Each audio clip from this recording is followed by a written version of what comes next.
Profesor Fakultas Al-Quran Univ Islam Madinah.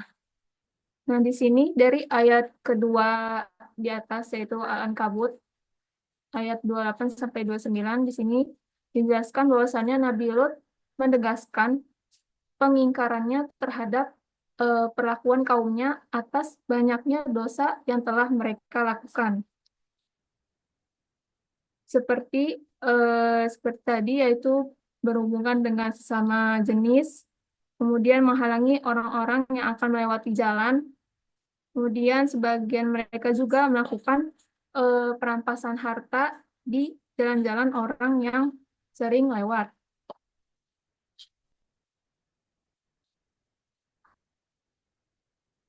Kemudian juga dijelaskan dalam tafsir Al-Muyassar atau Kementerian Agama Saudi Arabia dari dua ayat sebelumnya, yaitu dijelaskan bahwasannya ayat tersebut memberitahukan tidak bolehnya ada orang-orang berkumpul dalam kemungkaran yang dilarang oleh Allah dan Rasul-Nya. Nah, dari sini kaumnya Nabi Lut eh, tidak memiliki jawaban lain selain mengatakan kepada Nabi Lut, yaitu untuk mendatangkan kepada mereka siksaan Allah jika Nabi Lut itu termasuk orang-orang yang jujur dalam perkataannya kepada mereka.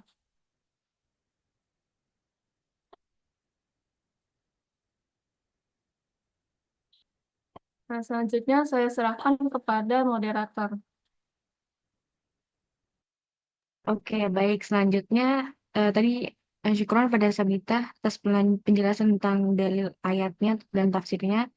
Nah, sekarang pembahasan mengenai kasus yang sangat kontroversial di masyarakat saat ini. Untuk pembahasan mengenai kasus ini akan disampaikan oleh Nadia Nur Azizah kepada Nadia. Saya persilakan. Baik, terima kasih Niar. Mohon maaf sebelum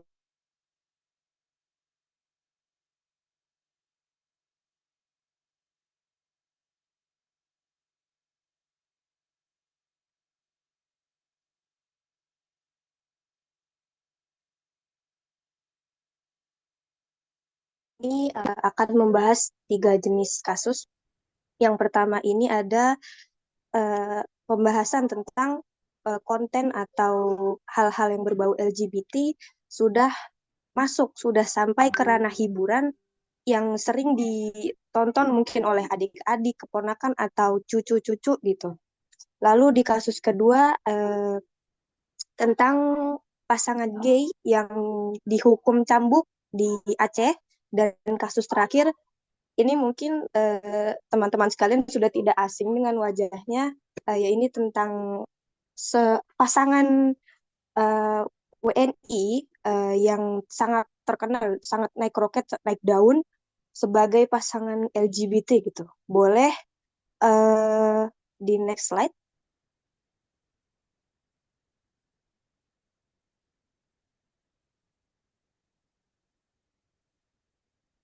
Oke, kita masuk ke kasus yang pertama. Eh, Sebenarnya saya juga sudah sempat menonton sendiri gitu. Di sini kita bisa lihat gambar, kalau yang mungkin tidak tahu, yang di atas itu kartun Buzz Lightyear dari Disney ya. Disney itu kan merek animasi, merek studio film besar dan terkenal gitu. Pasti sudah tahu dari teman-teman sekalian. Lalu di dua foto di bawahnya ini adalah film animasi dan lagu. Mungkin teman-teman ada yang adiknya suka nonton Cocomelon atau Pinkfong, ya sejenis itu. Kartun-kartun di sana, film animasi, lagu-lagu, itu sudah dimasukkan yang namanya konten LGBT di foto paling bawah. Ini saya sempat nonton sendiri dan agak gimana ya, saya anggap lucu tapi miris gitu melihat anak-anak yang nanti ikut nonton. Di sini anak laki-laki di sini diapit oleh dua pria dewasa, dan anak laki-laki ini bilang ayah dan papa akan siap membantu. Yang biasanya notabene anak-anak akan ayah dan ibu siap membantu. Ini ayah dan papa. Lalu di foto yang kedua ini yang di tengah gambar sapi ya. Di foto kedua itu eh, anak sapi di sini mungkin teman-teman sudah pernah lihat atau scroll sendiri di sosial media tentang non-binary atau orang-orang yang tidak ingin dirinya disebut sebagai perempuan atau laki-laki. Jadi gender atau seksualitas mereka bebas mengemukakan apa yang mereka mau gitu. Ya terserah saya hari ini mau jadi laki-laki atau perempuan, itu terserah saya. Itu sudah sampai masuk ke kartun anak-anak. Dan di foto yang paling atas itu foto kartun Buzz Lightyear.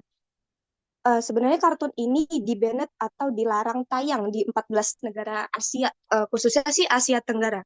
Di Cina uh, sebagai negara dengan apa ya, produksi film berkualitas tinggi dan besar gitu, tidak menerima penayangan film Buzz Lightyear di bioskop secara legal.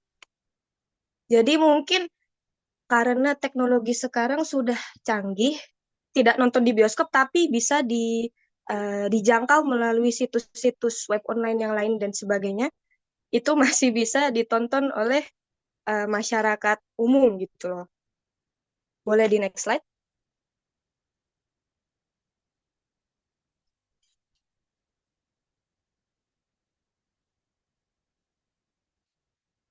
Oke, kita masuk ke kasus yang kedua. Kalau tadi membahas tentang apa ya, konten atau hal-hal yang berbau LGBT yang sudah masuk ke ranah dunia anak-anak, di sini ada kasus di Aceh, pasangan gay itu dihukum cambuk. Ya, seperti yang kita tahu kan di Aceh itu memang masih menjalankan hukum-hukum dengan syariat Islam ya, mungkin seperti rajam, cambuk dan sebagainya. Nah, di Aceh itu kemarin itu ini beritanya sudah agak lama. Eh, Dua pasangan gay ini dicambuk 85 kali sesuai apa hasil Mahkamah Syariat Islam di sana. Dan ternyata hukuman cambuk ini itu sangat mendapat kontra dari beberapa pihak. Ada bukan budayawan ya, jatuhnya dia seperti eh, eh, mah, eh, yang menjatuhkan hukuman ini kan Mahkamah Syariat Aceh. Ini dari pegiat gaya Nusantara di sana dan Sekretaris Jenderal PBB, eh, namanya saya lupa, saya kurang ingat. Itu mereka eh, menentang hukuman tersebut. Ya, hukumannya sih memang sudah dijalankan, tapi mereka sangat mengecam. Kenapa dikecam gitu loh? Karena mereka mengatasnamakan HAM. Mereka mengatasnamakan hubungan sesama jenis yang dilakukan oleh pasangan yang dihukum oleh Mahkamah Syariat Islam di Aceh ini, dilakukan dengan suka sama suka. Terus sama pemerintah Aceh ini dihukum. Lalu pihak kontra ini mengatasnamakan dengan HAM, hak asasi manusia, karena mereka melakukan suka sama suka kok dihukum gitu loh. Pro kontranya di sana. Terus ada lagi itu kalau nggak salah, saya tadi sempat baca sebentar, di Kuningan, Jawa Barat, bahkan pelajar aja sudah berani merekam kegiatan seksual sesama jenis ini. Pelajar SMP, SMA, mereka berani merekam dan disebarluaskan di grup serta di Facebook. Sayangnya karena mereka masih di bawah umur dan kebetulan memang di Jawa Barat itu tidak ada pemberlakuan hukum syariat Islam, jadi tidak ada hukuman yang dijatuhkan kepada pelajar yang melakukan kegiatan tidak senonoh tersebut. Mereka hanya diberikan rehabilitasi melalui pembelajaran di rumah. Boleh di next slide?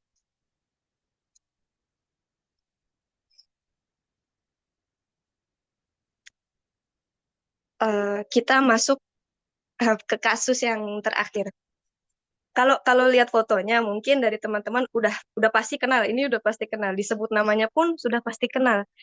Ragil Mahardika. Ini waktu kemarin memang sangat sangat booming beritanya karena mereka sempat juga diundang ke podcastnya Deddy Corbuzier, sampai akhirnya podcast tersebut itu kalau dicari di YouTube, kalau yang asli dari Deddy Corbuzier itu sudah tidak ada, sudah di take down karena memang netizen Indonesia ya masyarakat kita sangat mengecam apa yang dilakukan oleh si Ragil ini.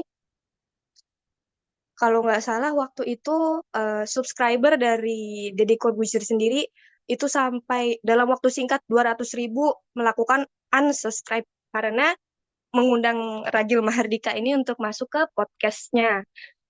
Sebetulnya yang jadi masalah utamanya ini Ragil Mahardika di sini apa ya? Mungkin saya bisa saya bilang sangat bangga dengan eh, entah itu pencapaiannya dia atau mungkin mungkin bisa kita bilang gelarnya dia sebagai pasangan gay di sana. Kebetulan Ragil ini sekarang tinggal di Jerman bersama pasangan suaminya. Ya, biasanya kita sebut pasangan suami istri, ini pasangan suami-suami ya. Mereka tinggal di Jerman. Ragil ini merasa kalau mungkin gender yang mereka pakai ini sesama laki-laki ini jangan disamakan dengan hukum agama gitu loh. Karena kami lakukan ini suka sama suka. Lalu Ragil itu juga mengucap, kan saya tidak merugikan pihak lain dengan hubungan saya dengan suami saya gitu loh. Terus semakin hari semakin hari beritanya semakin naik daun terus sampai mungkin kalau di searching di Google dengan huruf Ragil saja langsung keluar namanya dan fotonya ini. Sebetulnya kalau berita ini semakin naik daun, semakin dicari, akan semakin banyak orang penasaran dan eh, mungkin ada beberapa orang yang akan terus mencari, oh apa sih ini LGBT? Apakah mungkin kepopularitasan si Ragil ini dengan mudahnya kita mencari info tentang Ragil dan kegiatannya dia dengan pasangannya dia di medsos akan menjadi hal positif untuk mengingatkan bahwa LGBT itu sebetulnya salah atau malah menjadi ranah bagi mereka untuk membentangkan sayap kembali lebih luas lagi, menyebarluaskan tentang bahwa kami LGBT ini ada dan punya hak untuk diakui. Mungkin pembahasan tentang kasus sampai di sini terlebih dahulu, nanti akan ada mungkin dari teman-teman yang ingin menyanggah atau ingin menambahkan pendapatnya, silahkan ditambahkan. Saya serahkan ke moderator. Oke, baik. Syukron pada Nadia atas penyampaian materinya terkait kasus ya. Nah, setelah ini ada video, boleh di next slide aja. Video mengenai berita tentang kasus LGBT juga di kalangan anak sekolah dasar. Gender atau LGBT. Maaf, suaranya terdengar tidak ya? Terdengar. Hal ini diketahui saat guru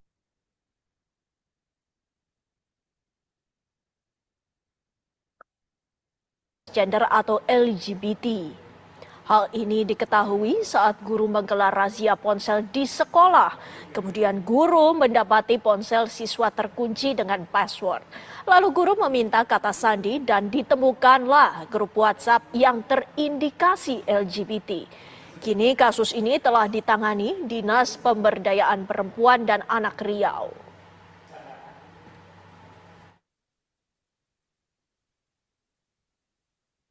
Saya sudah mengumpulkan seluruh MKKS. MKKS itu musyawarah kerja kepala sekolah. Tapi ini baru hal yang baru nih saya lihat dengar yang di sekolah dasar. Kemarin kan ada di tingkat SMA. Kalau untuk di sekolah dasar memang kewenangan sepenuhnya itu kan pendidikan dasar SD SMP itu kan berada di kabupaten kota. Kita akan menjadi kontrol sosial yang kuat bagaimana menjaga anak-anak kita di Riau ini agar tidak terpengaruh dengan tidak terbawa dengan isu-isu LGBT yang sekarang ini merebak di Riau ini semua, Bu. Saya rasa seperti itu yang akan kita lakukan percepat. Nah, kita akan koordinasi dengan stakeholder terkait. Kita juga sudah koordinasi dengan MKKS, musyawarah kerja kepala sekolah, agar penguatan ini kontrol anak lebih penting dan menguatkan wadah wali kelasnya selalu koordinasi dengan para orang tua murid. Oke, baik. Tadi ini sedikit berita ya terkait bahwa LGBT ini sudah masuk ke dalam anak-anak sekolah dasar. Di setiap kalangan ada, mau itu di pendidikan apa pesantren maupun di sekolah-sekolah lainnya. Oke, boleh di next slide.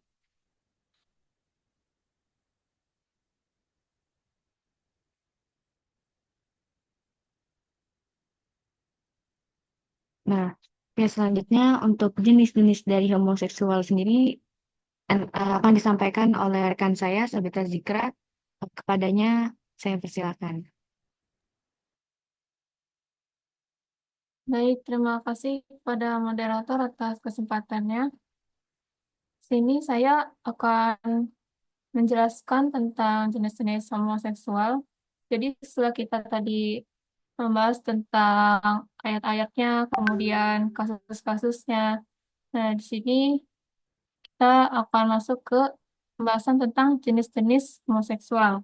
Yang pertama itu ada blatant homosexuals, yaitu bisa diartikan dengan homoseksual secara terang-terangan. Nah, jenis kelompok ini yaitu adalah mereka yang menunjukkan bahwa mereka ini benar-benar seseorang yang LGBT sejati. Misalnya, ada seorang laki-laki yang seharusnya personalitinya itu seorang yang maskulin atau eh, laki-laki tegas, tetapi di sini dia malah bergaya seperti wanita atau feminim. Sedangkan untuk kaum lesbiannya, yang dimana harusnya wanita itu personalitinya sebagai seorang yang feminim, akan tetapi malah berperilaku seperti seorang laki-laki atau maskulin. Kemudian yang kedua itu ada desperate homosexual. Jika diartikan desperate itu kan yaitu putus asa ya. Tetapi di sini anak mencari lagi. Jadi desperate itu bisa juga diartikan sebagai homoseksual secara nekat gitu. Jadi di sini penjelasannya jenis ini tuh adalah orang-orang yang merasa sangat terdesak atau putus asa juga dalam hal orientasi seksual mereka. Nah, di sini adalah seseorang yang mencari hubungan atau perhatian seksual mereka karena mereka ini merasa kesepian atau terisolasi atau juga kurangnya kesempatan untuk terhubung dengan orang lain. Nah, kadang juga orang-orang yang melakukan ini itu adalah orang-orang yang sudah menikah. Jadi mereka melakukan homoseksualnya itu secara sembunyi-sembunyi dari pasangan mereka. Yang ketiga itu ada secret homosexuals atau homoseksual rahasia. Nah, orang-orang jenis ini itu adalah orang-orang yang pandai menyimpan identitas mereka. Jadi secara kasat mata tuh orang-orang juga belum tentu bisa menilai mereka. Mereka ini normal atau mereka ini orang-orang LGBT. Nah, jenis ini eh, berasal dari tingkat sosial yang berbeda-beda. Kemudian selanjutnya itu ada situational homosexuals. Nah, di sini mereka ini adalah orang-orang yang melakukan homoseksual karena faktor keadaan atau situasi. Misalnya nih sebagai contoh ada seseorang yang di penjara. Nah, kemudian di penjara itu mereka bertemu dengan orang-orang yang emang perilakunya itu menyimpang. Jadi secara tidak langsung jadinya kan dia terpapar gitu ya. Nah, setelah terpapar nanti bisa bisa jadi dia ini yang tadinya normal malah melakukan perbuatan penyimpangan homoseksual. Tapi bisa juga setelah mereka keluar dari tempat itu, mereka jadi normal lagi. Jadi cuman menyesuaikan tempat yang sedang dia tempati aja. Nah, kemudian yang selanjutnya itu ada biseksual. Biseksual. Nah, dari namanya ini kadang-kadang kan kita udah pernah dengar ya orang biseksual. Nah, orang jenis ini adalah orang yang mempraktekkan homoseksualnya dengan dua gender. Jadi bisa jadi dia bisa homoseksual ke laki-laki, bisa juga homoseksual ke perempuan. Jadi dia bisa melakukannya kepada dua orang, dua gender. Kemudian yang terakhir itu ada adjusted homosexuals. Nah, jadi di jenis ini, mereka ini adalah orang-orang yang berterus terang dan membuka diri pada orang-orang di sekelilingnya bahwa mereka ini mampu eh, tidak merasa malu, jadi merasa percaya diri, hingga akhirnya mereka itu mampu untuk berbaur dengan orang-orang lain dengan mudah.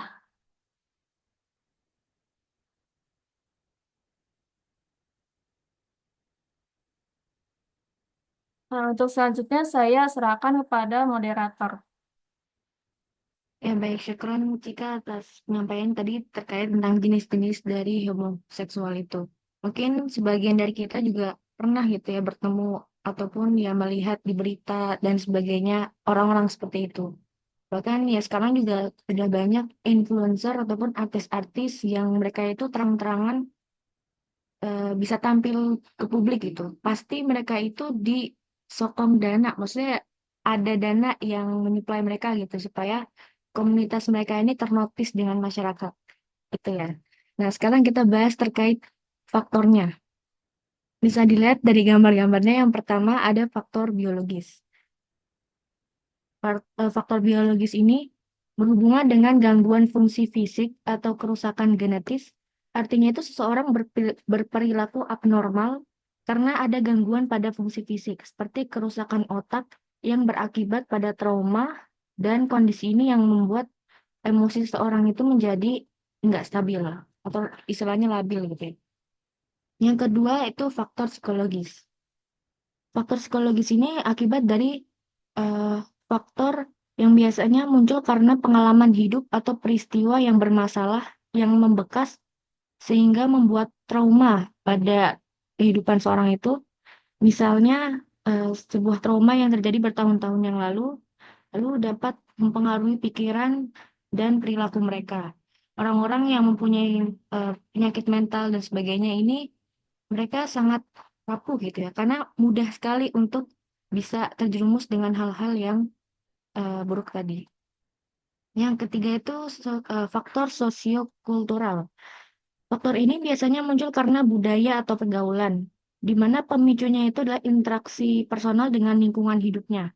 Biasanya ini terjadi pada teman yang ditemui secara rutin, misalkan kayak teman teman sekamar, teman sekolah, teman bermain, teman lingkungan mereka yang sehari-hari itu mereka bisa bertemu gitu.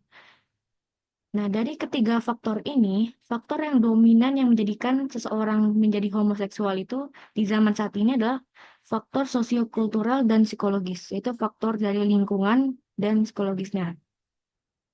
Pergaulan menjadi faktor paling dominan yang menjadikan seseorang homoseksual, terutama kalangan remaja, karena faktor ini menyebabkan selain dari homoseksual bisa juga merambah menjadi biseksual gitu.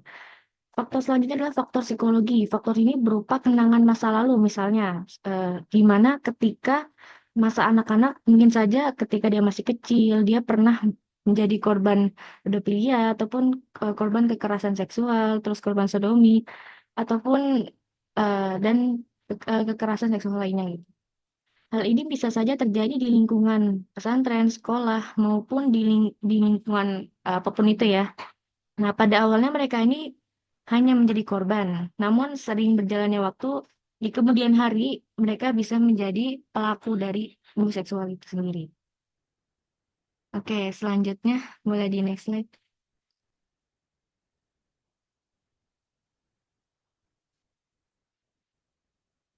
Nah, sekarang kita kaitkan atau relevansi dari kisah kaum Nabi Lut dengan perilaku penyimpangan seksual di zaman saat ini. Yang pertama, sama-sama menyukai laki-laki tampan. Jadi, di kisahnya di zaman dahulu, Nabi Lut didatangi oleh malaikat dengan bentuk pemuda yang tampan. Ketika kaum Nabi Lut mengetahui ada tamu yang tampan di rumah Nabi Lut, mereka langsung berbondong-bondong mendatangi rumah Nabi Lut dengan maksud untuk menyodomi tamunya itu. Nah, ini membuktikan bahwa mayoritas dari mereka menyukai laki-laki yang tampan. Bahkan dalam riwayat lain dijelaskan bahwa mereka itu menyukai anak laki-laki yang masih muda, yang dinamai Amrod, itu pemuda-pemuda yang masih belum tumbuh apa-apa di mukanya. Kalau untuk saat ini sebutannya anak-anak remaja gitu ya.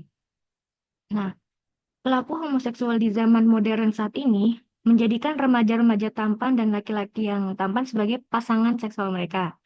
Jika kaum gay melihat remaja tampan dan memiliki ketertarikan kepada mereka, maka dia ini akan menggunakan berbagai cara untuk mengajak remaja tersebut berhubungan seksual dengannya gitu. Mulai dari memberikan perhatian, mengajak jalan-jalan, memberikan bantuan ekonomi, dan berbagai cara lainnya. Supaya target mereka ini tuh masuk dengan apa ya, komunitas mereka, bahkan bisa menjadi bukan hanya korban ya, orang yang menyebarkan ajaran mereka itu. Yang kedua ini sama-sama punya tempat perkumpulan. Jadi pada kaum Nabi Lut dulu memiliki tempat-tempat perkumpulan, dan di tempat itu pasti mereka melakukan hal-hal yang ya hal-hal buruk ya, perbuatan buruk. Situ bisa melakukan homoseksual, pembicaraan yang kurang baik, dan berjudi sebagainya gitu. Nah, kaum gay dan LGBT di zaman modern saat ini memiliki tempat-tempat perkumpulan. Misalnya yang diketahui ya, seperti di Kota Padang. Terdapat 59 titik tempat perkumpulan LGBT ini, diantaranya adalah seperti KFC Ahmad Yani, Tapala Mall, XX1 Andalas, dan tempat fitness. Ataupun tempat-tempat lain yang mungkin masih belum diketahui oleh kepolisian ataupun masyarakat lainnya. Karena mereka ini tuh jumlahnya banyak ya, bukan hanya di satu negara, bahkan sudah mencapai ke seluruh penjuru dunia gitu. Ada yang secara terang-terangan, ada yang sembunyi-sembunyi. Jadi tempat-tempat mereka pun juga mungkin nggak begitu nggak diketahui oleh masyarakat. Oke, selanjutnya boleh di next slide.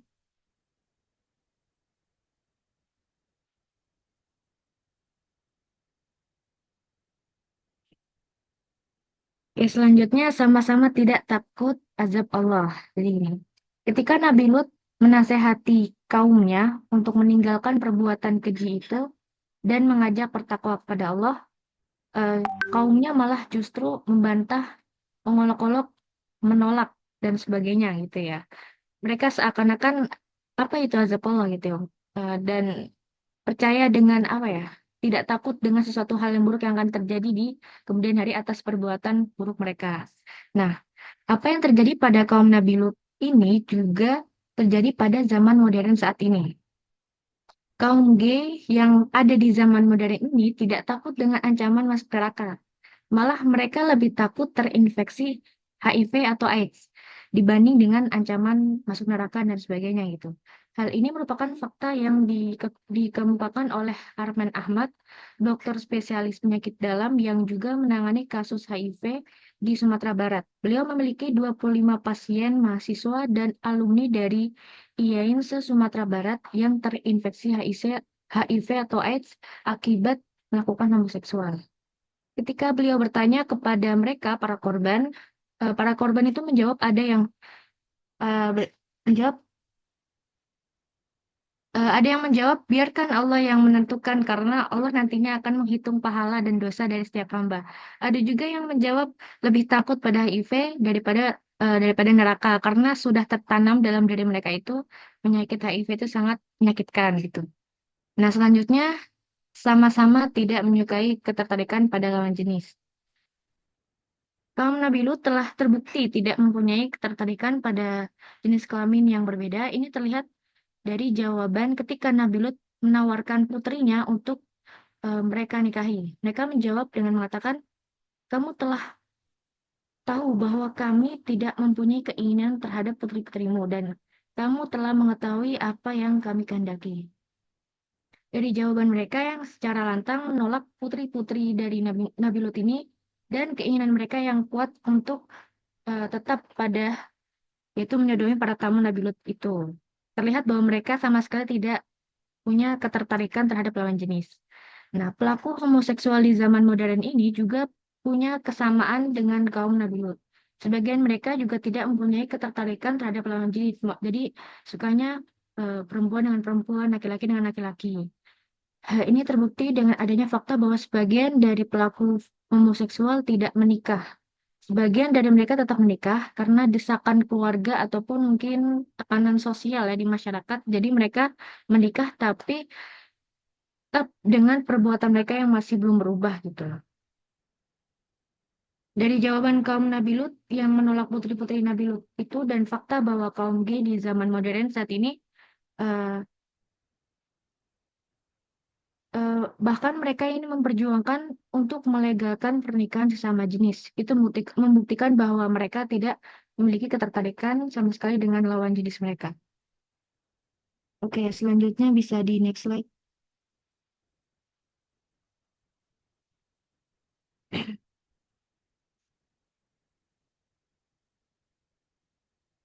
Nah, adapun perbedaan kisah kaum Nabi Lut dengan perilaku penyimpangan seksual di zaman modern, di zaman dulu dengan sekarang. Perbedaannya yang pertama itu ada peningkatan penyimpangan. Jadi perbedaan pertama antara kisah kaum Nabi Lut dengan perilaku penyimpangan seksual di zaman sekarang ini, adanya peningkatan perilaku menyimpang. Kaum Nabi Lut, sebagaimana dijelaskan pada pembahasan tadi sebelumnya, mereka itu melakukan penyimpangan homoseksual, yaitu hubungan seksual antara laki-laki dengan laki-laki dan perempuan dengan perempuan, yang pada zaman sekarang dikenal dengan istilah gay dan lesbi.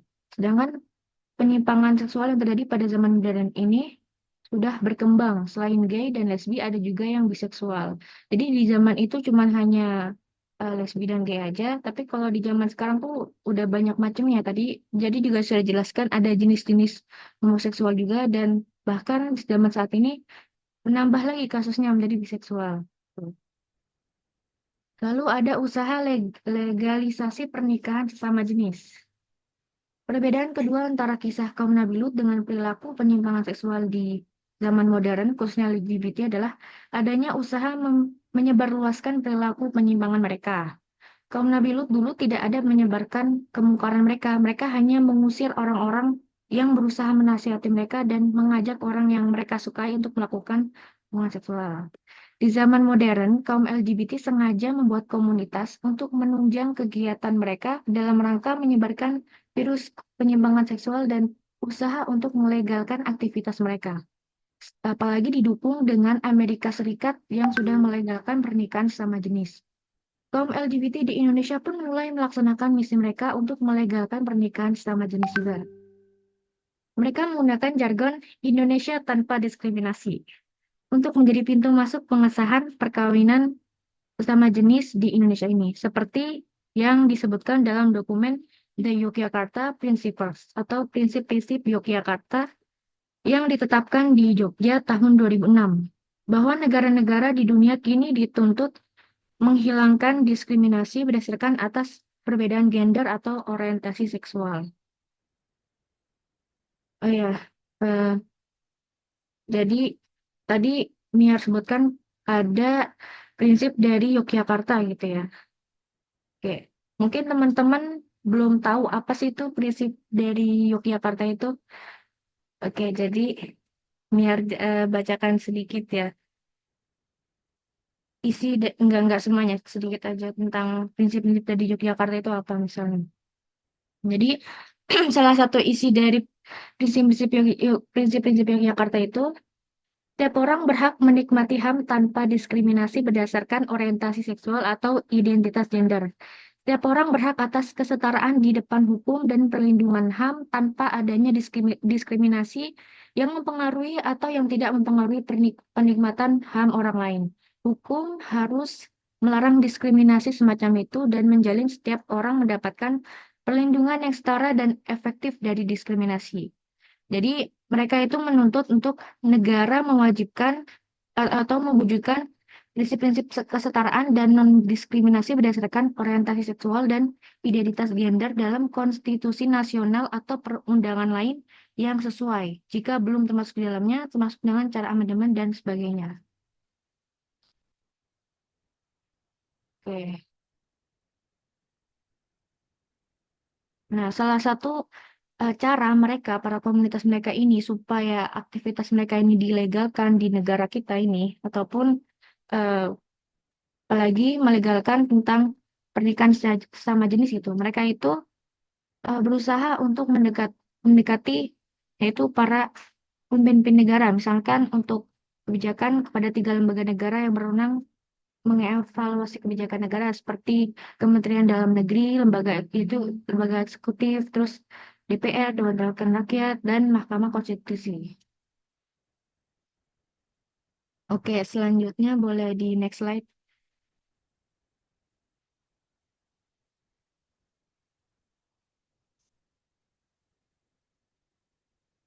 Nah, dari pemaparan yang sudah disampaikan oleh Nadia, Sabita, dan tadi yang sudah saya sampaikan, dapat disebutkan bahwa homoseksual itu bisa disebut juga dengan liwat ya. Istilah liwat ini apa nanti ada di dalam makalahnya sudah dikirim ya di grup ya. Jadi hubungan seksual sesama jenis. Dalam Islam, homoseksual itu hanya dibatasi dengan kontak fisik. Jadi kalau orang yang udah ada orientasi untuk menjerumus ke dalam eh, hubungan seksual itu, tapi mereka belum melakukan cara kontak fisik itu belum. Masih warning lah, tanda merah gitu. Tapi kalau udah sampai ke dalam eh, fisik, nah itu sudah masuk ke dalam homoseksual. Jadi di dalam Islam pun juga masih em, memberikan rambu-rambu untuk setiap orang gitu ya. Jangan sampai bisa terjerumus ke dalam perilaku. Oke baik, nanti akan dikirimkan di grup. Perilaku tersebut bisa, karena itu juga nggak tahu ya, setiap orang itu bisa bisa aja berubah di masa depan. Mungkin yang anaknya terlihat baik-baik aja, ternyata mereka mempunyai masalah di internalnya, di keluarganya, dan sebagainya. Itu yang menyebabkan yang tadinya itu anak baik-baik malah berubah menjadi anak yang ternyata menjadi target atau korban dari para komunitas mereka gitu. Nah, keterkaitan dari eh, kisah Nabi Lut dengan kondisi saat ini itu banyak ya. Dan sejarah itu pasti terulang kembali. Bahkan saat ini justru lebih parah gitu ya terjadinya. Kaum Nabi Lut, mereka sesuka laki-laki dengan laki-laki, perempuan dengan perempuan gitu. Udah cukup sampai situ dan mereka tidak menyebarluaskan perilaku mereka. Tapi mereka memang bebal ketika dinasehati dan bahkan membangkang ketika dikasih tahu dengan perbuatan mereka jika tidak mau bertobat mereka akan terkena azab. Nah, di kondisi saat ini sudah banyak kejadian hal-hal yang menimpa di masyarakat yang itu eh, musibah bencana gitu ya. Mungkin kita nggak tahu itu bencana itu karena apa, tapi bisa jadi bencana itu disebabkan karena Allah itu marah dengan perilaku manusia yang sudah melewati batas. Jadi mungkin di wilayah-wilayah tertentu tadi seperti yang sudah disebutkan di Sumatera Barat ataupun di Yogyakarta yang bahkan sudah ada menerapkan prinsip-prinsip itu untuk bisa melegalkan aktivitas mereka gitu. Itu kan pasti membuat Allah menjadi marah dan membuat di wilayah tersebut menjadi bencana gitu. Jadi bencana itu bisa jadi karena ada suatu dosa yang tanpa disadari dosa itu sebenarnya dosa besar, tapi diabaikan itu. Nah, ini pentingnya negara dalam menangani suatu hukum yang dimana jika hukum itu tidak dilaksanakan dengan baik, itu bisa menyebabkan hal-hal buruk lainnya gitu. Ya, walaupun dalam faktanya memang kita pastinya menerapkan syariat Islam itu sebelum ranah ke dalam pemerintahan pun kita juga harus bisa dalam diri sendiri. Oke, itu kesimpulannya dari Niar. Selanjutnya sedikit saran ataupun yang bisa kami sampaikan gitu. Kira-kira solusi apa yang bisa diterapkan itu. Nah, pendidikan moral dan agama udah pasti ini ya. Tadi kan udah dijelaskan bahwa mereka sebagian para korban itu bahkan sampai ada yang udah nggak takut masuk neraka gitu. Karena mereka menikmati aktivitas mereka gitu. Lalu pencegahan penyimpangan seksual, ketegasan dalam penegakan hukum, menanamkan ketakwaan dan keimanan, lalu membuat program sosial. Program sosial ini banyak ya, bisa apa namanya seminar terkait apa itu gay dan sebagainya, atau pemberdayaan masyarakat sekitar. Oke, ini pembahasan dari kelompok kami terkait kisah Nabi Lut dan eh, relevansinya dengan kondisi masyarakat saat ini. Mungkin teman-teman banyak ya yang melihat berita ataupun kasus lainnya terkait dari LGBT ini. Nah, selanjutnya boleh di next slide. Nah, kira-kira dari teman-teman ada pertanyaan atau ada yang ingin didiskusikan, boleh.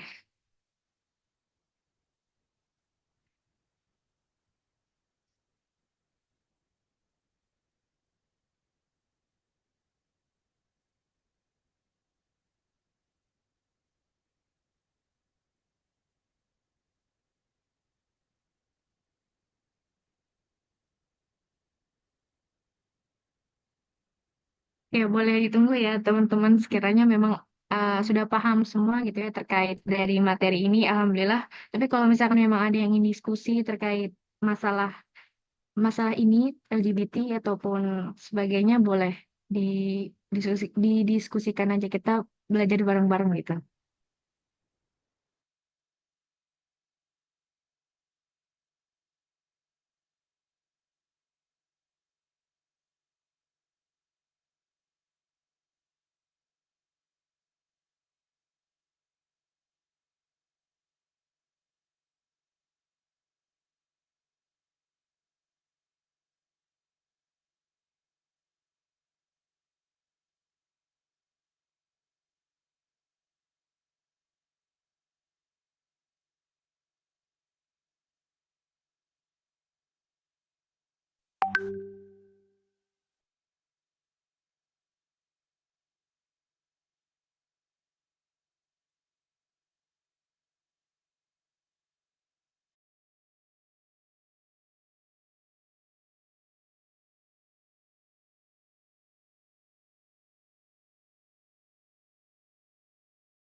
Oke, baik Profesor. Bentar, saya kirim PPT-nya di grup.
Oke, baik. Di sini ada Arpiah sama Irfan ya, yang ingin bertanya. Boleh dari siapa dulu ya tadi? Lihat. Arfiah dulu ya, nanti habis itu Irfan. Boleh di Arfiah pertanyaannya. Oke, baik. Terima kasih kepada teman-teman yang sudah presentasi hari ini. Untuk penyampaiannya sudah bagus. Ini lebih mau mengajak diskusi aja ya. Karena tadi kasus yang kalian sampaikan itu hanya kasus-kasus yang sesama lawan jenis. Saya tahu beberapa kasus ini di luar negeri ya. Jadi ada sepasang kekasih, tapi untuk orientasi seksual mereka itu berbanding terbalik. Jadi yang laki-lakinya feminim, tapi perempuannya maskulin. Tapi mereka tetap apa ya, untuk aturan menikah itu masih diperbolehkan gitu karena lawan jenis. Cuman orientasinya itu yang berbanding terbalik. Nah, menurut kalian itu bagaimana? Apakah masih bisa di apa ya, kita terima gitu atau harus ada sedikit perubahan untuk mereka? Itu aja. Terima kasih. Ya, jadi sifat mereka itu kayak kebalik gitu ya karakternya, yang harusnya cowoknya itu maskulin, dia malah jadi feminim. Terus perempuannya yang harusnya feminim malah jadi maskulin. Kayak perempuannya menjadi tomboy, laki-lakinya jadi bencong gitu ya. Oke, baik. Itu pertanyaan bagus juga ya. Terima kasih buat dari Arvia tadi pertanyaannya. Selanjutnya dari Irfan, boleh pertanyaannya. Tes tes. Eh, Ya, sebelumnya eh, sama ingin mengapresiasi juga kepada kelompok 3 atas eh, penyampaian materinya dan PPT-nya yang luar biasa yang juga dipuji oleh Prof. Aceng. Eh, Sebelumnya terkait LGBT ya, seperti yang Prof. Aceng sampaikan juga gitu. Kalau kita lihat itu dari kata LGBT sendiri kan lesbian, gay, biseksual, dan transgender. Eh, Tadi eh, dia setelah saya amati gitu juga bahwasanya memang pemateri lebih banyak gitu pembahasannya kepada gay ya, yaitu hubungan antara laki-laki gitu dengan laki-laki ya, seperti yang eh, terdapat di makalah juga gitu yang saya baca, yaitu tentang aliwat ya, yaitu hubungan seksual antara laki-laki dengan laki-laki ya, yang demikian lah gitu kita tahu tentang maknanya. Tetapi ada yang lain itu kan, selain selain gay ada lesbian, ada biseksual, dan ada transgender ya. Nah, terkait dengan liwat sendiri di sini ya juga terdapat dari hadis Nabi gitu kan yang mengatakan, tadi sempat baca juga di iniannya, di makalahnya.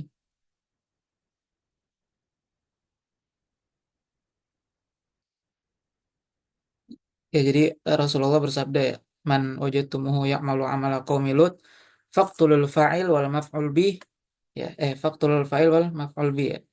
Barang siapa di antara kalian yang menjumpai gitu ada seseorang atau suatu kelompok ya yang mereka itu melakukan amalan atau perbuatannya kaum Lut ya, yaitu liwat ya, faqtulu al fa'il wal maf'ul bih, maka bunuhlah pelaku ya dan korban, walaupun secara arti kita sebenarnya bisa jadi sama-sama setuju gitu ya, bukan bukan adanya paksaan dari salah satu pihak aja.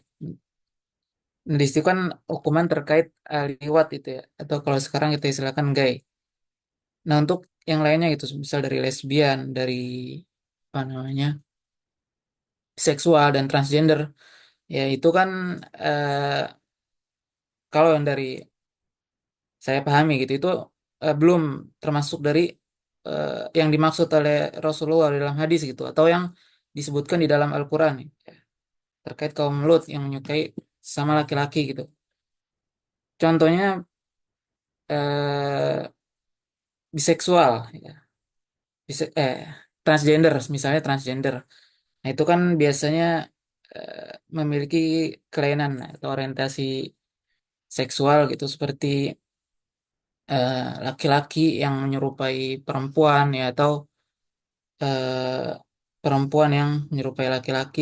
Nah, itu kan juga disinggung gitu ya di dalam hadis Nabi gitu. Bahwasanya la'ana Rasul Shallallahu Alaihi Wasallam ar-rajul yalbasu libsatal mar'a au al-mar'a talbasu libsatal rajul gitu. Itu Rasulullah melaknat pria yang memakai pakaian wanita atau sebaliknya gitu. Wanita yang memakai pakaian pria, ya. Artinya laki-laki gitu yang menyerupai wanita atau wanita yang menyerupai laki-laki. Nah, ini kan artinya juga termasuk gitu di dalam ranah LGBT ini, ya. Dan terkadang kita sering dapati gitu di konten-konten ya, entah itu di TikTok atau di Instagram, itu biasanya banyak tuh ya, laki-laki yang suka pakai pakaian perempuan atau perempuan yang pakai pakaian laki-laki. Terlepas gitu dari memang orang itu atau konten kreator itu ada kelainan seksual ya atau enggak gitu, tapi kan itu udah termasuk hadis Nabi gitu yang bahwasanya mereka itu dilaknat gitu karena menyerupai wanita atau sebaliknya. Bahkan terkadang kita ada yang ketika menontonnya pun ikut tertawa gitu seakan-akan seperti menyetujui gitu perbuatan yang mereka lakukan. Nah, jadi ingin lebih diskusi diskusi juga gitu dengan kelompok tiga gitu. Apakah dari LGBT ini ya ada perbedaan sikap ya dari agama kita ya baik secara hukumnya eh, tadi gitu. Bahwasanya apakah ada perbedaan gitu antara lesbian, gay, biseksual dan transgender terkait hukum atau memang LGBT ini udah jadi kesatuan gitu ya. Kalau harus mendapatkan hukuman itu hukuman yang seberat-beratnya. Nah, itu eh, jadi saya em, ingin gitu bagaimana pandangan dari kelompok tiga menanggapi tentang status hukuman yang diberikan kepada para pelaku LGBT ini. Jadi hukuman untuk mereka-mereka ini apakah sama apa berbeda tingkatannya apa gitu ya? Maksudnya ya? Iya, Oke, tadi sebelumnya juga makasih banyak untuk pendapatnya dari Irfan ya terkait ini dan pertanyaannya.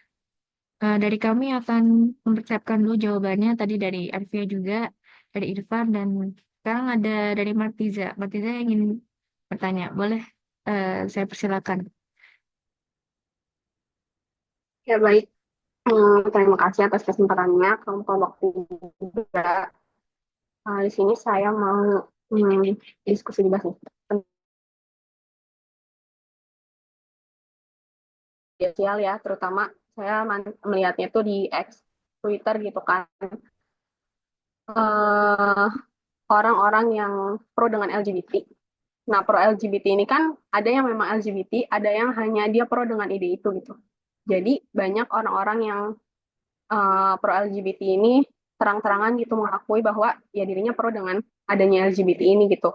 Dan biasanya mereka membenturkan LGBT ini dengan adanya HAM, hak asasi manusia gitu. Sedangkan di dalam Islam jelas ya itu hal yang salah gitu. Sedangkan kalau memang dipandang dari segi HAM, hak asasi manusia, yang memang manusia itu ya punya pilihannya sendiri gitu. Bisa memilih apa yang dia mau sendiri, punya orientasinya sendiri gitu.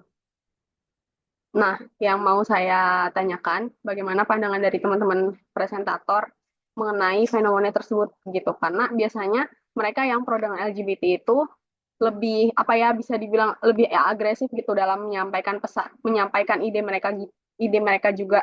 Sedangkan ketika jadi itu kayak perang gitulah di media sosial dan itu kan menunjukkan adanya perang pemikirannya antara orang-orang gitu di media sosial ini gitu. Ada yang menyampaikan terkait dalilnya, sedangkan mereka juga mengedepankan hak asasi manusia ini. Jadi bagian terima kasih. Jadi tadi pandangan terkait HAM-nya ya, apa gimana? Gimana nih? Ya, bagaimana pandangannya terkait orang-orang yang mengedepankan HAM sampai pada akhirnya dia pro dengan LGBT ini. Oh, oke. Oke, baik. Kan kami tampung dulu pertanyaannya. Tadi berarti lebih kepada pembahasan HAM-nya ya untuk pertanyaan Mas Riza. Dari teman-teman yang lain ada lagi kah? Sudah ada 3 pertanyaan ya. Oke, baik. Niat jawab dulu untuk pertanyaan Arfiah tadi ya. Jadi kan sikap laki-laki yang cenderung kayak perempuan, feminim, dan perempuan yang cenderung seperti laki-laki, apakah mereka bisa dikatakan juga sebagai LGBT dan sebagainya? Eh, nggak semuanya juga ya. Karena tadi kalau dalam Islam sendiri dikatakan sudah menjadi homoseksual itu kalau sudah ada kontak secara fisik. Tapi kalau misalkan baru kayak pemikiran atau apa itu baru orientasi seksualnya itu ke belum sampai kepada tindakannya gitu ya. Jadi perbedaan gender atau orientasi seksual itu, gender itu mengacu pada ekspresi dan peran sosial yang diasosiasikan dengan laki-laki atau perempuan, misalnya cara berpakaian, berperilaku, hobi, dan sebagainya. Seperti yang kita lihat, memang zaman sekarang banyak laki-laki berpakaian seperti perempuan, perempuan berpakaian seperti laki-laki. Itu gender ya. Terus orientasi seksualnya mengacu pada ketertarikan emosional atau seksual seseorang terhadap orang lain. Heteroseksual, homoseksual, biseksual, dan sebagainya. Seseorang yang bersikap feminim atau maskulin belum tentu memiliki orientasi seksual tertentu. Ini bisa jadi ekspresi kepribadian mereka yang tidak terkait langsung dengan LGBT. Mungkin di dalam tubuhnya itu kelebihan hormon estrogen dan testosteron ya kalau untuk laki-laki gitu. Jadi memang di dalam tubuh kita itu ada hormon untuk laki-laki dan hormon untuk perempuan. Di dalam biologi gitu ya. Kalau misalkan manusia dia kelebihan hormon laki-lakinya memang dia cenderung karakter atau kepribadiannya kan seperti laki-laki. Jadi mereka lebih menyukai hal-hal yang lebih menantang gitu ya, ketimbang hal yang lebih feminim. Tapi kita juga nggak langsung bisa menjudge mereka bahwa mereka itu termasuk dari LGBT itu. Enggak, itu dari bagaimana mereka berpakaian, berkarakter, dan kepribadian mereka gitu. Lalu kepribadian dan lingkungan. Sifat feminim dan maskulin itu bisa dipengaruhi oleh kepribadian alami, pengalaman hidup atau pola asuh, pola seorang tua misalnya. Misalnya seorang laki-laki yang sensitif dan penyayang itu tidak berarti ia tidak maskulin gitu, melainkan memiliki sifat empati yang tinggi. Jadi sifat feminim dan maskulin ini itu ada dalam diri setiap manusia. Manusia itu memiliki sifat feminim dan maskulin. Mau itu laki-laki atau perempuan itu pasti ada. Feminim itu sifat kasih sayang, empati, belas kasih. Kalau manusia tidak ada rasa feminim itu, dia akan menjadi manusia yang tidak punya apa ya, rasa kemanusiaan. Ya sepertinya kita melihat di Gaza sana ya, di tentara para tentara Israel sana lah. Kalau teman-teman tahu mereka sebelum jadi berperang secara langsung itu mereka itu dikasih obat atau semacam dihilangkan rasa feminim mereka itu. Jadi rasa rasa empati mereka itu memang benar-benar gak ada. Karena kalau manusia sudah kehilangan rasa empatinya, maka mereka udah bukan manusia dong. Karena binatang aja punya empati gitu. Apalagi manusia gitu. Nah, eh, sifat maskulin ini ada sifat yaitu provider, maksudnya untuk melindungi.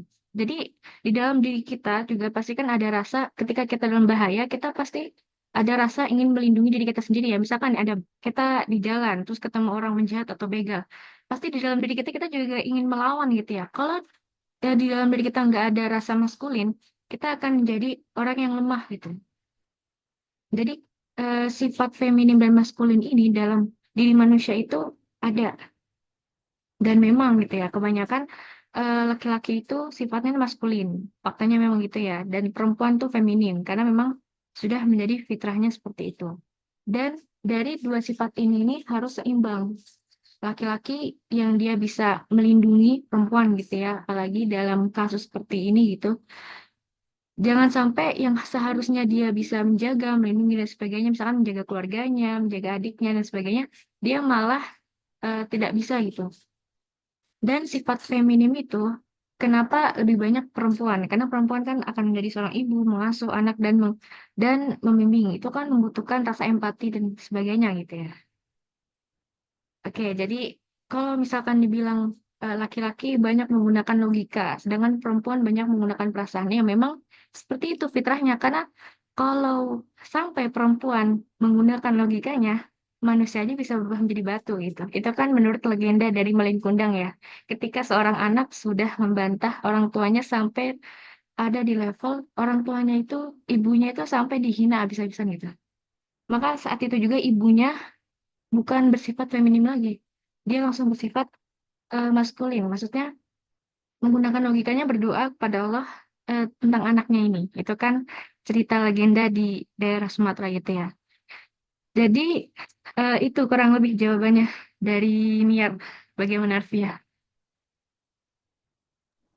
Berarti hanya ini aja kali ya, penyimpangan gendernya gitu masing-masing. Sedangkan untuk ketertarikan masih ke lawan jenis, cuman cara mereka berpakaian sama karakternya aja kali yang berbanding terbalik. Nah, Terima iya kasih itu. Nia. Oke, baik.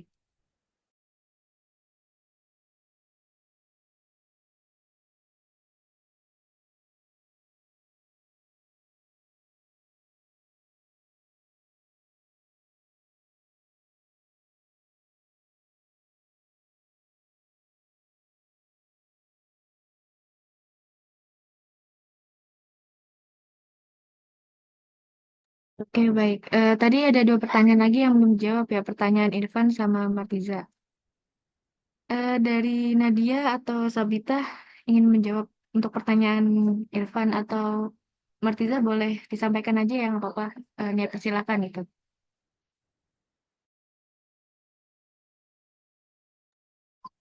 Oke, makasih Niat. Mungkin saya izin jawab pertanyaan Irfan. Tapi kalau ada yang salah mohon dimaklumi karena saya juga masih belajar. Jadi kan tadi pertanyaannya itu terkait dengan selain gay ya, hukumnya gimana selain gay dan lesbi? Karena kan ada juga tuh zaman zaman sekarang yang namanya transgender dan lain sebagainya. Bahkan kadang ada yang sama binatang juga. Ya, ada juga yang kayak gitu. Hukumnya eh, kalau kita lihat itu kalau lesbi itu kan perempuan sama perempuan, gaynya itu laki-laki sama laki-laki. Dan selain gay dan lesbi ini ada yang sekarang itu sangat fatal yaitu transgender, di mana itu mereka merubah, mohon maaf, alat kemaluannya, alat vitalnya itu ke mungkin gender yang berlawanan. Misalkan eh, kita sebagai perempuan terus tiba-tiba saya mau operasi jadi laki-laki gitu karena merasa dirinya bukan terlahir sebagai perempuan, ada yang kayak gitu. Itu hukumnya gimana?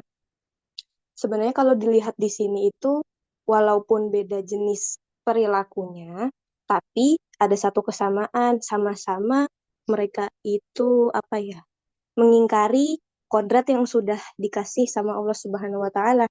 Kita sama Allah sudah diciptakan lahir nih sebagai perempuan, ya sampai hari akhir nanti itu kita itu perempuan. Kalau sampai kita atau mungkin yang sebagai laki-laki juga gitu, dari lahir sudah laki-laki sampai hari akhir nanti juga akan tetap jadi laki-laki, mau kalian eh, atau mereka-mereka itu melakukan operasi besar-besaran merubah gender dan alat vitalnya ke eh, alat vital yang mereka mau gitu.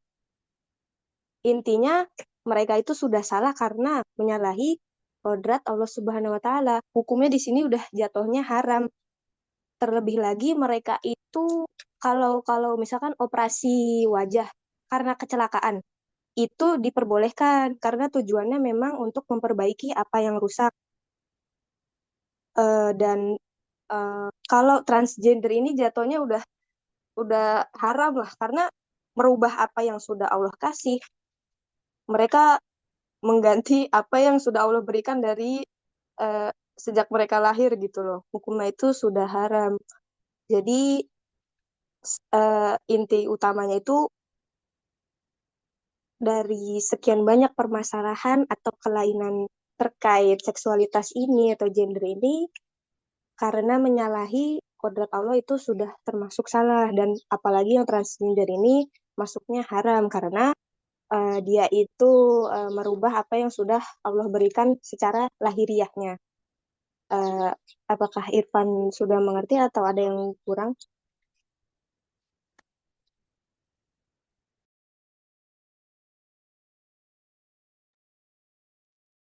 Kalau gitu berarti kesimpulan hukumnya itu secara Islam apakah disamaratakan pada setiap kasusnya atau gimana? Em, kalau kalau untuk setiap jenis hukumnya, kadar berat hukumnya atau atau apa yang dijatuhkan itu em, mungkin nanti bisa saya kasih ini ya, link apa? Link webnya. Ini dia membahas, sebenarnya dia lebih fokus ke membahas hukum syariat aja, tapi kalau secara luas mohon maaf kebetulan saya kurang berpengetahuan di bagian itu. Ini cukup banyak ini. Bentar.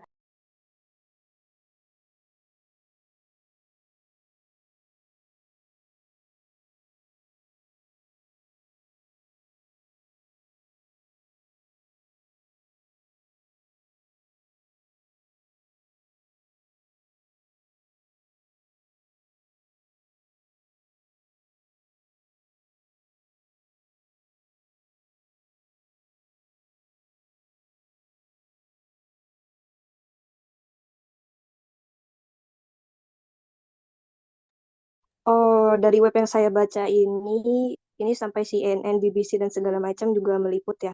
Kalau berdasarkan syariat Islam, eh, kalau yang saya baca sih mayoritas itu dicambuk. Mungkin karena gimana ya? eh, Masyarakat zaman sekarang itu tadi kan juga sudah disinggung mengatasnamakan HAM dan sebagainya. Karena memang hukum yang dipakai juga bukan eh, syariat Islam. Negara ini belum pakai hukum itu, dan apalagi luar negeri gitu loh yang sudah mentah-mentah melegalkan transgender dan segala macam. Sebenarnya bahkan Rasulullah itu sendiri bilang pelaku-pelaku seperti itu harusnya dibunuh. Saya lupa itu baca yang di mana, itu bahkan harus dibakar hidup-hidup karena memang penyimpangannya itu sudah sangat di luar nalar, menyalahi aturan Allah Subhanahu wa taala.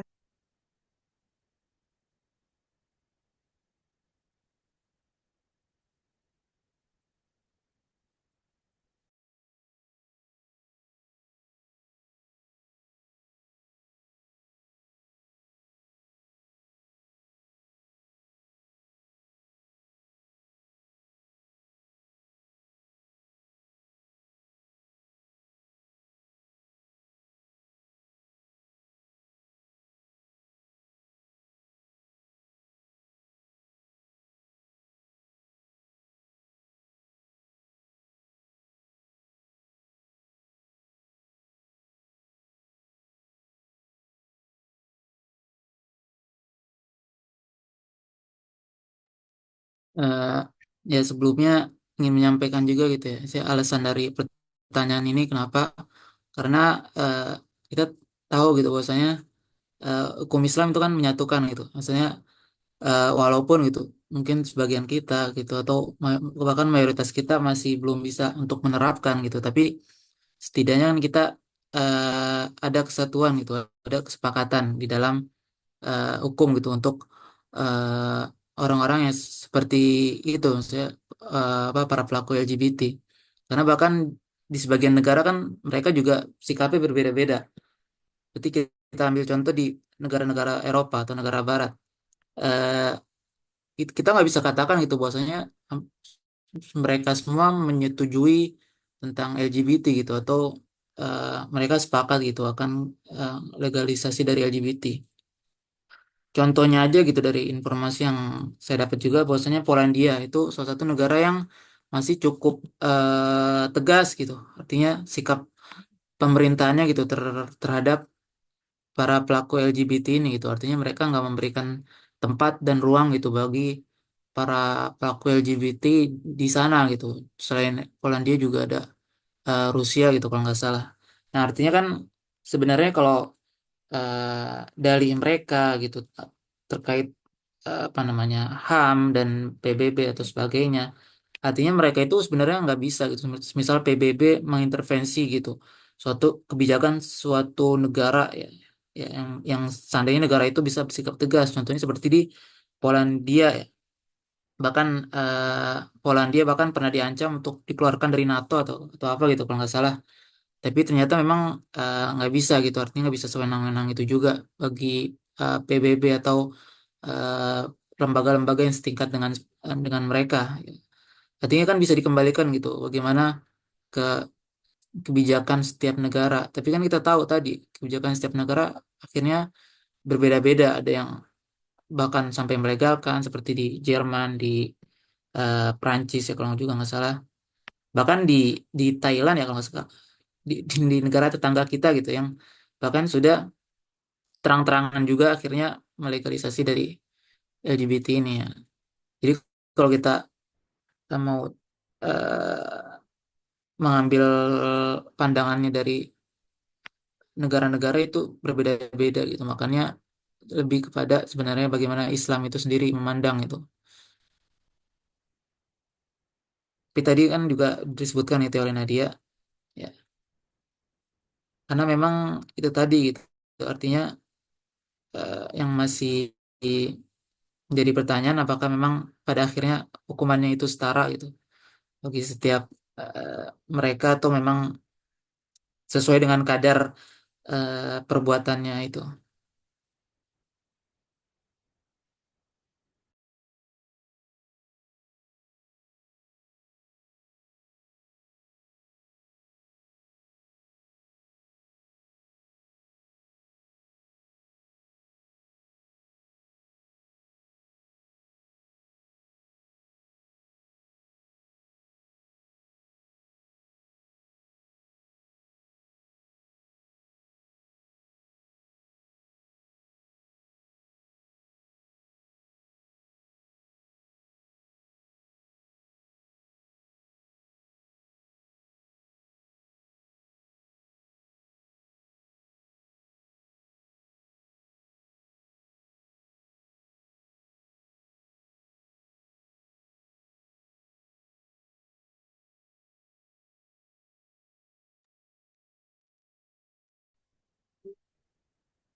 Ya gimana Nadia atau kelompok ketiga yang lain?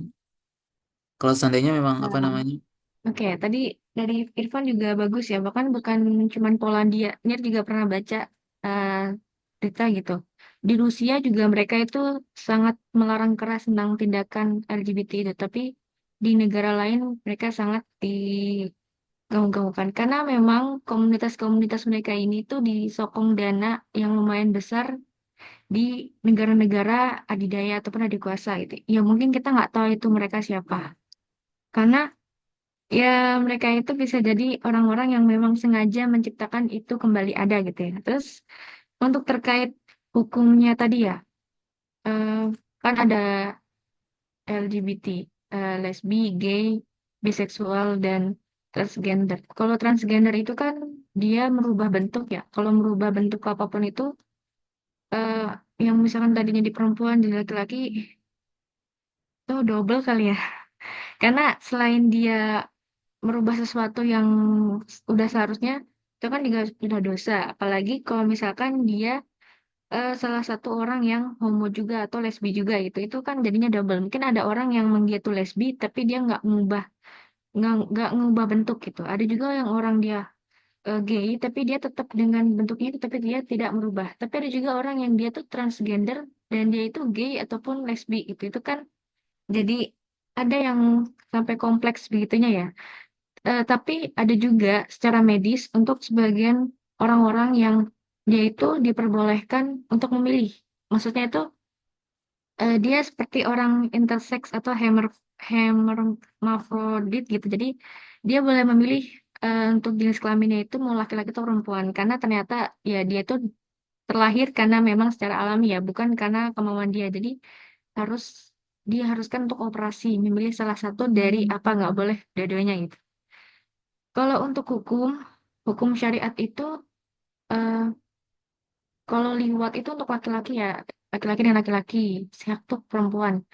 Eh, Tergantung juga, misalkan bisa juga seperti hukuman rajam atau hukuman mati untuk yang telah menikah dan melakukan hubungan jenis secara terang-terangan. Atau hukumannya tuh dalam bentuk takzir gitu, diserahkan kepada hakim untuk perbuatan tanpa bukti yang kuat. Dan ini juga tergantung dari bagaimana wilayah tersebut atau negara tersebut membuat hukum perundang-undangan itu gitu. Karena apa namanya, di dalam dunia global sekarang HAM itu memang sangat diagung-agungkan gitu.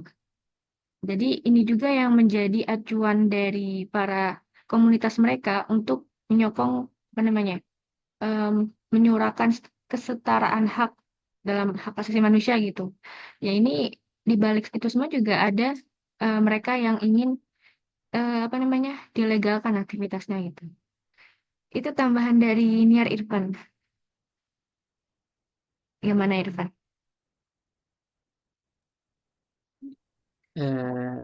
Ya mungkin kalau untuk hukum sebaiknya kita lebih serahkan aja gitu ya kepada para ahli ilmu atau ulama ya, atau bisa Ya, juga nanti seperti pendapat MUI mungkin kalau teman-teman ada yang bisa dapetin ya tentang pendapat mereka tentang LGBT ya, karena belum tahu gitu ya apakah memang ada gitu dari MUI tentang hukuman bagi masing-masing LGBT atau apa namanya dari Kementerian Agama sendiri gitu.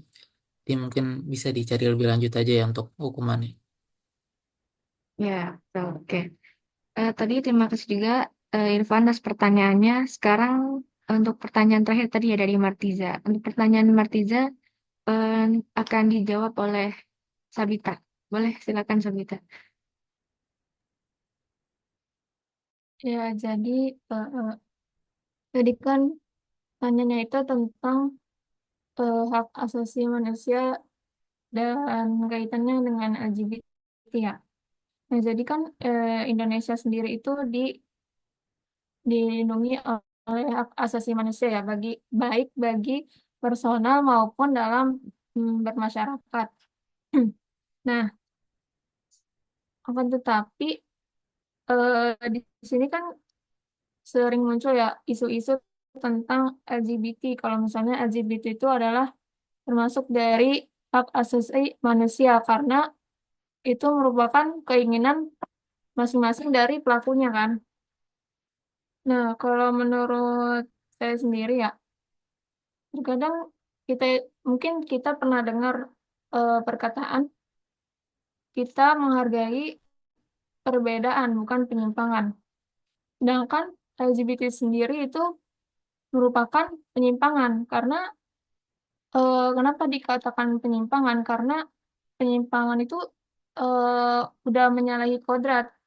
Misalnya di antara perempuan suka perempuan atau laki suka laki-laki ataupun ada juga transgender dan biseksual kan.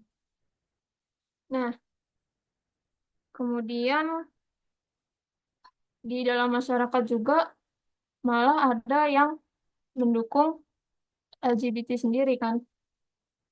Nah, di sini mungkin kita kalau dalam agama dan menurut pendapat saya sendiri, mungkin yang kita bisa lakukan itu kan hanya menasihati mereka ya bahwa LGBT itu kan eh, termasuk hal yang salah karena apa merupakan penyimpangan. Nah, kemudian karena kita sebagai seorang muslim kan pastinya kita cuma bisa menasihati mereka ya. Dan itu juga sudah disebutkan dalam dalil-dalil, misalnya di surat Al-Asr, di mana kita itu orang yang baik adalah orang yang saling menasihati sama muslim. Nah, kemudian juga Imam Nawawi pernah menjelaskan bahwasannya menasihati sesama muslim itu adalah artinya mereka itu menunjukkan bahwa yaitu cinta kepada saudaranya dan peduli terhadap kemaslahatan saudaranya baik di dunia dan di akhirat. Nah, adapun apakah nasihat itu diterima atau tidak, kita kan tidak bisa menggerakkan hati seseorang ya. Yang menggerakkan kan adalah Allah. Sedangkan eh, sedangkan kewajiban kita itu hanya menasihati. Ya, jadi mau itu diterima atau tidak itu adalah keputusan mereka sendiri. Nah, kalau dilihat dari Rasulullah juga di zaman dulu kan beliau juga menasihati ini ya kaum kaum musyrikin. Akan tetapi diterima atau tidaknya kan Rasulullah tidak bisa ini ya tidak bisa menggerakkan hati mereka. Yang menggerakkan adalah Allah kan. Nah, jadi ada waktu itu juga pernah Rasulullah ketika mendakwahi kaum kaum musyrikin yang ada malah dilempari batu, ada juga diludahin, ada juga malah dikotorin dengan kotoran-kotoran hewan.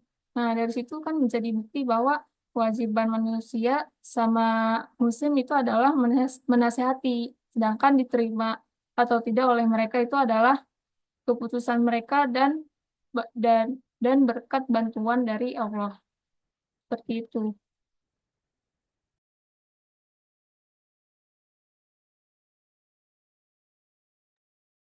Ya, izin ya, Sabita. Terima kasih atas jawabannya. Saya setuju dengan pendapat Sabita karena eh, apa ya, dengan berbagai macamnya pemikiran masyarakat saat ini, terus juga masifnya perang pemikiran, ide-ide yang jelas menyimpang, jelas itu kesalahan, itu tuh terkadang didasari oleh padahal itu jelas salah, baik dalam agama maupun dalam norma masyarakat pun seharusnya masyarakat yang normal ya mengakui bahwa itu penyimpangan gitu kan. Ya, jadi terima kasih. Ya, sama-sama. Saya kembalikan ke Nia. Oke, baik.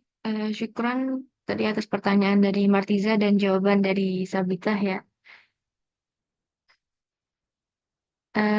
Dari kelompok kami cukup sekian gitu ya. Mungkin dari Ustadz Hambali atau dari Prof. Aceh yang ada tambahan boleh. Ustadz, sebelum tinggal 6 menit lagi berarti kurang lebih waktunya.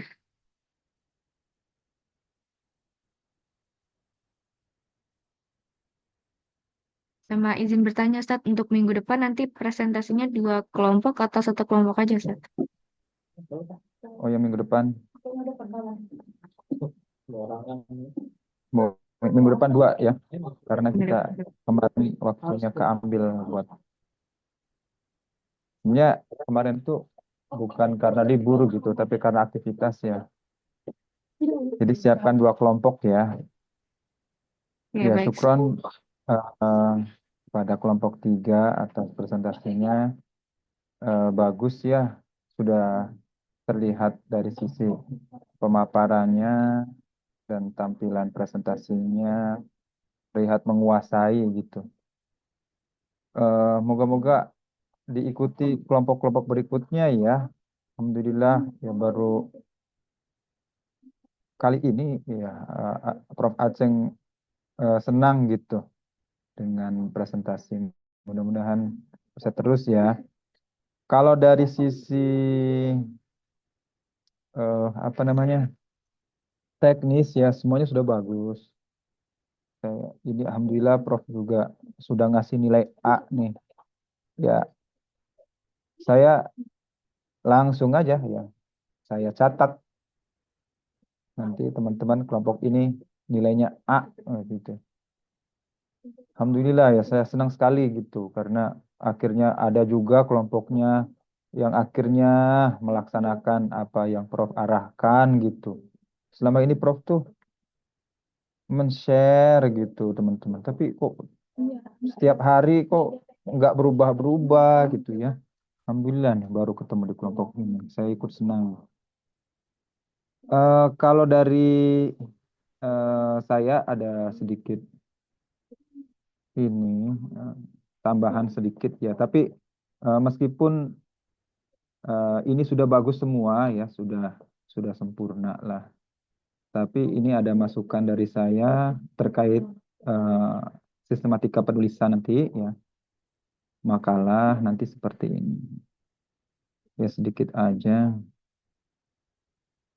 Dari isi sebenarnya udah sesuai, udah bagus ya. Cuman ini tafsirnya belum banyak. Yang saya kejar sebetulnya tafsirnya.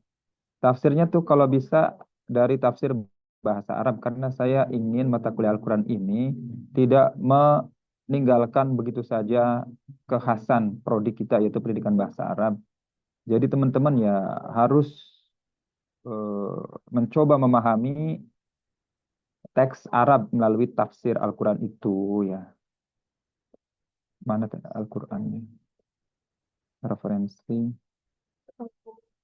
Ya, nanti teman-teman tolong isinya bisa mengikuti ini ya, contoh model.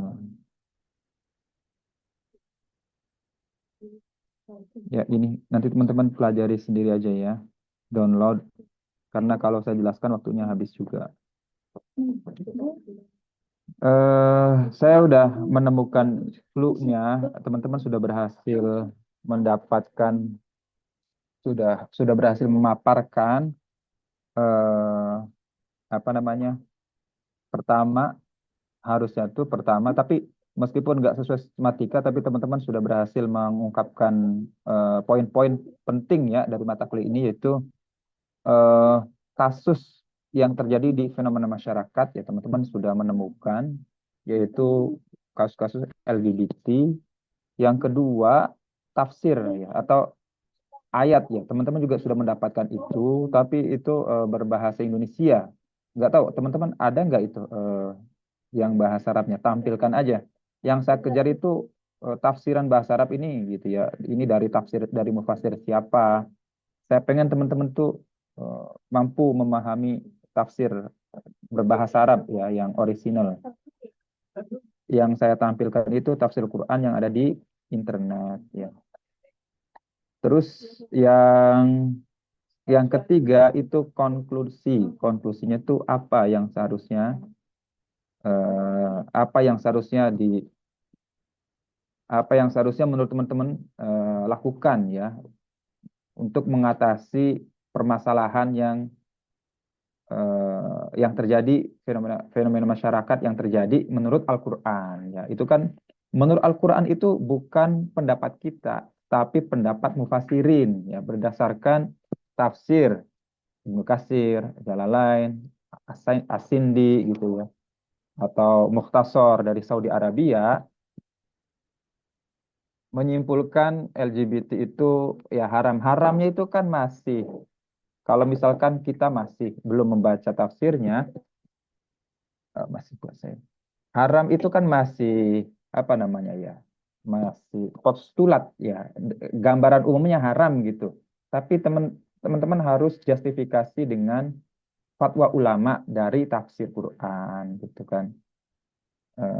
Ya tadi juga Wildan ya tadi Wijdan ya bagus ya tadi.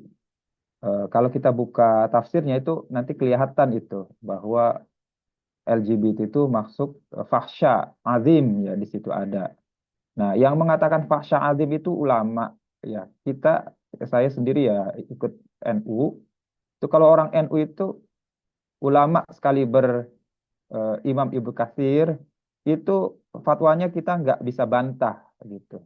Kita harus dengarkan dan taati karena Imam Ibnu Katsir itu prasyarat menjadi mujtahid fatwa ya bukan mujtahid mutlak tapi mujtahid fatwa dari eh, Imam Syafi'i gitu. Jadi orang NU itu fatwa-fatwa mereka itu udah ya dijadikan sebagai dasar dalam menghukumi setiap masalah yang kontemporer gitu. Nah, teman-teman itu coba ya merujuk eh, ke tafsir-tafsir orisinil ya di kitab di kitab tafsir ada tafsir Quran di website itu pakai aja yang ini ya. Yang saya arahkan tuh pakai ini. Sebentar ya, ini sudah habis waktunya.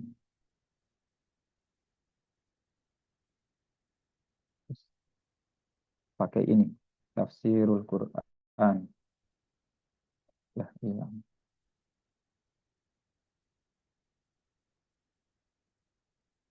Nah, yang ini ya. Teman-teman ambil minimal 3 ya, syukur-syukur 5. Karena kalau udah 3 itu sudah artinya sudah cukup ya kan, minimal 3. Nah, di sini. Nanti Al-Qur'annya ayatnya apa? Kan teman-teman sudah dapat tuh ayatnya ya, tinggal eh, tafsirnya misalkan An-Nisa ayat berapa, nanti kita mengarah ke tafsirnya. Nah, ini lari ke sini ya, lari ke tafsirnya ini apa, apakah Ibnu Katsir, tinggal klik aja Asy-Syaukani, As-Sa'di, minimal 3 ya teman-teman ya. Tadi teman-teman juga sudah ada tafsir Qur'annya, tapi nggak tahu ada Arabnya nggak, ada matan Arabnya nggak, atau ada terjemahan, atau tafsir itu tafsir terjemahan. Tafsir terjemahan Ustaz, belum ada Arabnya. Iya, tolong usahakan lari ke sini ya, karena target saya tuh ini mata kuliah Quran itu maksudnya implementasi dari mata kuliah keterampilan dan mata kuliah wawasan. Keterampilannya adalah maharoh kiroah, wawasannya adalah kita memahami ilmu agama Islam ya. Nanti yang saya kejar ke sini ya. Meskipun tadi belum mengarah ke sini, tapi dengan Prof. Aceng yang sudah senang dengan penampilan teman-teman, saya juga ikut senang ini sebetulnya.